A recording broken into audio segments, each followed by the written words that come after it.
Bom, quando entram no cargo, as autoridades elas recebem um monte de coisa, né? Recebe gabinete, elas recebem o direito de indicar aquela montoeira de assessores, recebem carro, o direito de viajar de jatinho, né? Os ministros e tal. Eu fico aqui pensando se não seria legal que eles recebessem também um rolo de esparadrapo. Um rolo de esparadrapo. Aí eles iam pegar o rolo de esparadrapo, iam cortar um pedaço e iam colocar sobre a boca. Por decisão deles, lógico. Aí eles iam ficar calados. Calados. E calados se tornariam poetas, grandes poetas. Aí se tivessem alguma coisa muito importante para dizer, eles iam ter que pensar duas vezes, porque eles iam começar a tentar abrir a boca, não iam conseguir. Só então eles iam tirar o esparadrapo. Aí nesse tempo, eles iam pensar, será que devo falar, não devo falar? Pelo menos, talvez, uma parte das vezes, eles não falassem nada.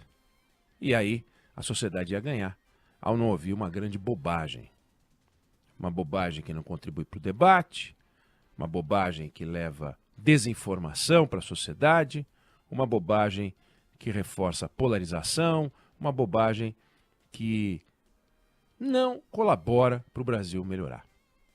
E tem dois casos objetivos de dois ministros de Estado que abriram a boca e que talvez, se tivessem com o esparadrapo, pensassem duas vezes antes de falar. Você viu, você acompanhou, acompanha o caso do jogador Daniel Alves, que saiu da cadeia para aguardar em liberdade o julgamento dos recursos para o caso de estupro, pelo qual ele foi condenado a 4 anos e meio. Ele cometeu o crime no dia 30 de dezembro de 2022, foi preso em janeiro de 2023, prisão temporária. Aí, pela legislação espanhola, ele pode ser preso antes do julgamento, e foi, porque eventualmente pode fugir, porque pode interferir no processo, destruindo prova, porque é preciso proteger a vítima. Na decisão, a juíza que decretou a prisão preventiva disse o seguinte: risco de fuga. E se ele voltasse para o Brasil, por exemplo, ele não ia poder ser extraditado, não tem acordo com a Espanha. Exatamente como no caso do Robinho, que foi condenado por estupro na Itália, estupro coletivo, veio para o Brasil e ficou aquele troço, não pode extraditar, foi condenado lá e estava aqui. Acabou preso porque o Superior Tribunal de Justiça decidiu que ele deveria cumprir aqui a pena imposta a ele lá. Mas e se decidisse o contrário? Não ia nada, as autoridades italianas não iam poder fazer nada. A não ser que o Robinho decidisse viajar para o exterior, e aí quando ele chegasse em qualquer aeroporto, crau, ia ter uma ordem de prisão, ia ser preso. Daniel Alves foi preso, aguardou preso o julgamento do Tribunal de Barcelona, que o condenou a 4 anos e meio. E a legislação espanhola prevê que o cumprimento da pena começa depois da análise dos recursos. É assim na Espanha, é assim no Brasil. Lula só foi preso depois da análise dos recursos. Ele não foi preso depois da primeira decisão, não foi preso depois da segunda decisão, não foi preso depois que todos os recursos foram encerrados. Aí ele foi preso. Iniciou o cumprimento da sentença. Então a legislação prevê que o cumprimento da pena ocorra depois da análise dos recursos. Até lá, as autoridades precisam decidir. Tem risco de fuga? Se apreendeu o passaporte, não tem mais. No caso, ele tem 2 passaportes, brasileiro e espanhol. Dá para ele atrapalhar as investigações? Não. Todas as provas já foram apresentadas, já foram analisadas, estão no processo, serviram para condenação, em primeira condenação. Ele tem como constranger ou pressionar a vítima? Estabelece medida protetiva, não pode chegar próximo dela, etc. e tal. Então, como ele tem dinheiro, cobra-se uma fiança alta. Se ele tivesse pouco dinheiro, fiança baixa. No Brasil nem fiança tem para isso. Aí ele aguarda em liberdade. É um direito do preso, é um direito do acusado, é um direito do réu. Na Espanha e em todos os países civilizados. Como a defesa do Daniel Alves recorreu para reduzir a pena e a promotoria quer aumentar a pena, tem recurso para analisar. E por isso a justiça deu a ele o direito de ficar em casa aguardando o julgamento. Pagou 1 milhão de euros. Ele não comprou a liberdade dele. Se ele pegar os tais 4 anos e meio que já pegou, se confirmarem, ou se aumentar para 6, para 8, a promotoria pedir 12, ele vai voltar para a cadeia para cumprir o que falta da pena. Se ele fosse mantido na cadeia, o tempo preso seria descontado da pena final. Ou seja, ele não comprou a liberdade, vai passar na cadeia o mesmo tempo. Se ficasse preso, se fosse solto. E dá para ter o direito de ficar solto enquanto aguarda a decisão. Repito, como aconteceu com o presidente Lula. Ou seja, ele não comprou a liberdade dele. Não dá para comprar a liberdade na Espanha. Não dá para comprar a liberdade em lugar nenhum civilizado. Aí vem a ministra das Mulheres, Cida Gonçalves, e faz uma declaração sem pé nem cabeça e diz que a soltura foi um equívoco, sugerindo que ele comprou a liberdade. E ela fala, muita indignação, 5 milhões de reais compram a liberdade de um estuprador que já foi julgado, condenado por estupro. Acho que foi um equívoco, ela disse, criticando a decisão. Não posso julgar o que aconteceu na Espanha, mas ele deveria cumprir sua condenação na prisão. Ele vai cumprir a condenação na prisão, ministra? Ele vai cumprir. Agora, imagina que beleza se ela ficasse quieta ou se ela tivesse com o esparadrapo para pensar 2 vezes. Ou se ela se informasse antes de falar. Não foi a única. Outra autoridade que abriu a boca e só contribuiu para aumentar o grau de polarização no Brasil, que já é alto, é o ministro Alexandre Padilha, chefe da Secretaria das Relações Institucionais. Você viu, acompanhou, notícia quente. O ex-presidente Jair Bolsonaro esteve na Embaixada da Hungria, em Brasília, ficou 2 dias lá, não tem explicação nenhuma para dar. Ele mora em Brasília, mora a 15 minutos da Embaixada, não tem por que dormir na Embaixada. Só se ele tivesse ido para lá, tivesse conversado, encheu a cara, caiu duro e ela ficou um dia. No dia seguinte ia embora. Por coincidência ou não, 4 dias depois, foi em fevereiro, dia 12, 4 dias depois do passaporte dele ser apreendido por ordem da Justiça. E não é que tem dúvida, foi filmado.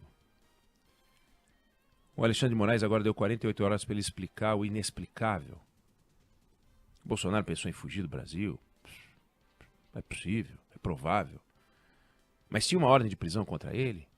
No dia seguinte veio uma ordem de prisão e ele estava recolhido? Não sei. Agora, o que o ministro Alexandre Padilha, chefe da Secretaria das Relações Institucionais, tem a ver com isso? Ele é o ministro responsável pelas relações do governo com o Congresso.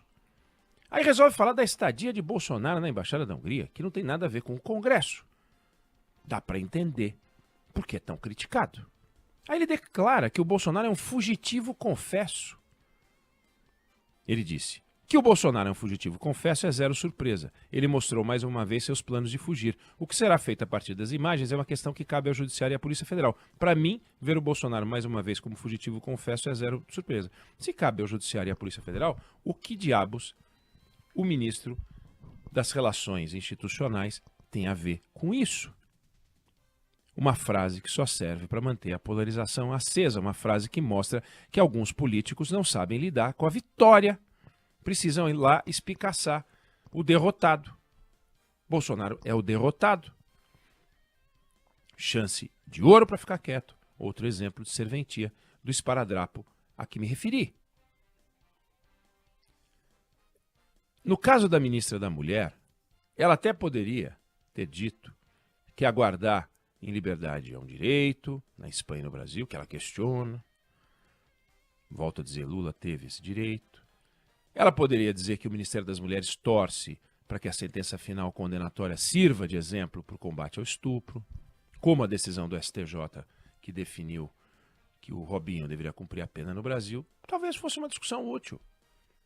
Precisamos de exemplos de condenação de estupradores. Precisamos de exemplos de condenação de estupradores famosos. Servem de exemplo, é importante. Poderia ter dito isso. Agora, dizer que ele comprou a liberdade é desinformação. É mentira, não é verdade. E ela disse. Não leu, não ouviu, não pensou, fica vendo a blogueiragem e repete uma bobagem. No caso do Padilha, ele poderia dizer que não fala sobre assuntos que não lhe dizem respeito, porque não lhe diz respeito o que o Bolsonaro foi fazer na Embaixada da Hungria. É o Alexandre de Moraes que tem que cuidar, é a Polícia Federal que tem que cuidar, não é o Alexandre Padilha. Então, a gente tem a ministra resolvendo lacrar com um dado, com um fato mentiroso, com falsidade, com desinformação. E o ministro resolveu lacrar com uma análise desnecessária, inoportuna, em vez de fazer o trabalho dele e ser elogiado pelas virtudes que os deputados questionam. Eu acho o Alexandre Padilha uma figura competente, agradável, simpática. Mas para que abrir a boca para falar do Bolsonaro? Então, tanto um exemplo quanto o outro são exemplos acabados e recentes do valor que o silêncio tem para melhorar o nível do debate. Ou o esparadrapo que o Lula podia distribuir.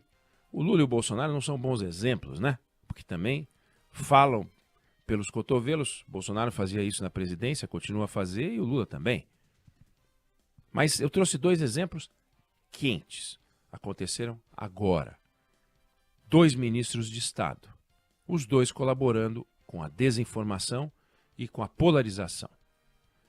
Desnecessário, viva o silêncio, viva o esparadrapo. Não sei se você concorda ou discorda, mas essa é a opinião que eu tenho sobre o assunto.